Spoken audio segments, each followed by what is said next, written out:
saya Syahmira, kru dari tim TV PSS SMK Sri Aman. Hari ini saya bersama Cikgu Encik Ni Nazri, iaitu konselor sekolah SMK Sri Aman dan ingin menanyakan soalan. Baik Cikgu, apakah tujuan diadakan program Riang Mulia ke Sekolah sesi 2025 pada minggu ini?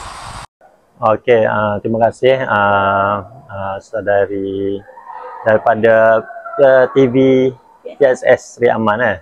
Okey, program ini kita jalankan selama 2 hari untuk pelajar tingkatan 4, iaitu pada hari pertama dan hari kedua persekolahan.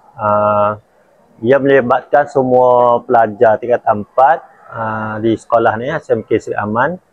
Dan tujuan ataupun objektif program ni dilaksanakan adalah untuk memberi pendedahan kepada pelajar-pelajar tingkatan 4 itu sendiri sebagai persediaan dia untuk melangkah ke alam menengah sekolahan.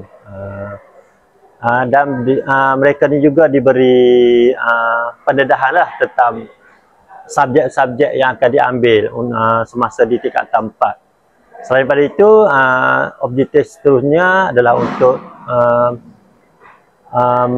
memperkenalkan lagi lah aliran-aliran di tingkatan 4 lah kepada pelajar.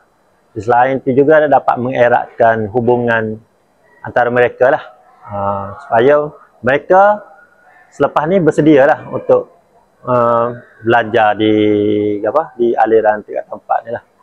Okey, terima kasih kerana sudi menjawab soalan tadi. Itu saja daripada saya. Sekian, terima kasih.